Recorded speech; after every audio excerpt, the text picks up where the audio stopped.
आम्ही सॅफ्रॉन केलं म्हणजे केशर. आणि केशर कुठनं? इराणमधनं. ते इराणी केशर इज द बेस्ट केशर इन द वर्ल्ड.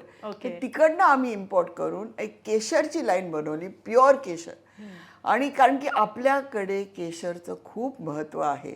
जसं इंटरनल महत्त्व आहे तसं एक्सटर्नल पण महत्त्व आहे.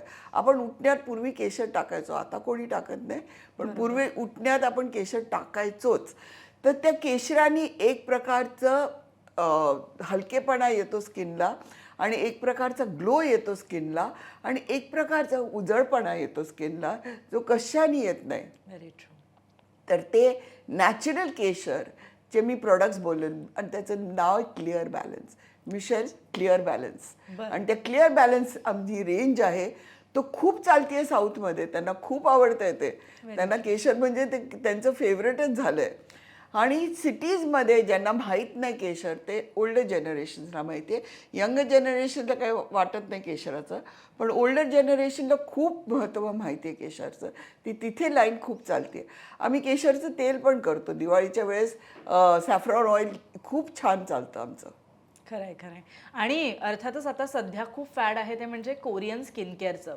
आपल्या प्रोडक्टमध्ये सुद्धा एक असा इन्ग्रेडियंट आहे की जो तिकडनं आपण घेतलेला आहे, जो सुकत नसेल. हो, ते कोरियन माउंटन्समध्ये एक फूल मिळतं पिओनी म्हणून. ते पिओनी कोरियातच उगवतं, आणि ते खूप मोठं अँटीऑक्सिडंट आहे. आणि स्किनला क्लिअर करता, म्हणजे तुम्ही पिगमेंटेशन म्हटलात ना, त्याच्यासाठी हे प्रॉडक्ट इज फॅन्टॅस्टिक. त्यांचं ग्लास स्किन बघितलं तुम्ही कोरियन्सचं, कसं असतं ते काचेसारखं स्किन असतं त्यांचं, तकतकीत. तसं हे पिओनी एक्स्ट्रॅक्ट करतं. पिओनी एक फ्लावर आहे, दिसतं गुलाबासारखं पण गुलाब नव्हे. ते वेगळंच, पिंकच असतं पण वेगळं असतं. अच्छा.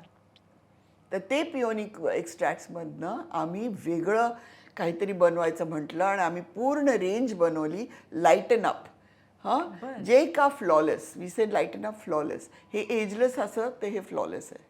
खरंय खरंय. म्हणजे मनातल्या प्रत्येक मैत्रिणीच्या ज्या प्रॉब्लेम्स असतात त्याला थेट तुम्ही हात घातलेला आहे. एज कमी करा, फ्लॉलेस पण फ्लॉलेस. आणि अर्थातच आज मॅम आपल्या बरोबर आहेत, त्यांच्या त्वचेकडे बघून सुद्धा तुम्हाला कळेल.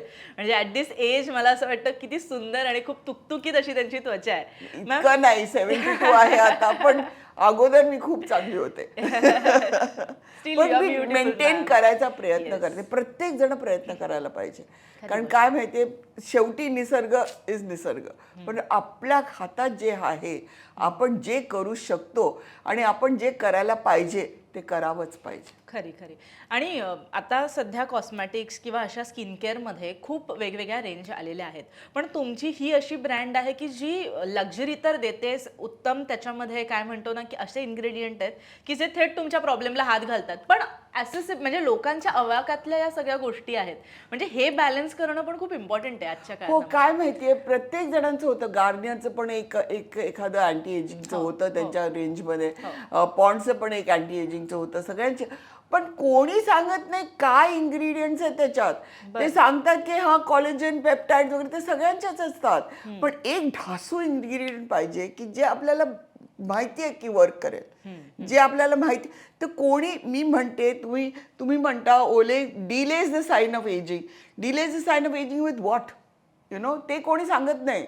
What is the ingredient which delays, ते कोणी सांगत नाही. की आम्ही ओले आहोत म्हणून आम्ही डिले करतो, म्हणजे ते ठीक आहे ना, परंतु काय आहे तुमच्या प्रॉडक्टमध्ये की जे डिले करू शकतं ते तुम्ही सांगत नाही. मी तुम्हाला एक्झॅक्टली सांगते की माझ्या प्रॉडक्टमध्ये काय आहे, आणि ते तुम्ही गुगल केलं तर तुम्हाला त्याची कळेल की हे प्रॉडक्ट हे करतं, हे इन्ग्रेडियंट हे करतं, आणि it is non for it. So ते मी तुम्हाला डिक्लेअर करून सांगते की हे मी वापरते अँटी एजिंगला, हे मी वापरते फ्लॉलेसला, हे मी वापरते क्लिअर बॅलन्सला.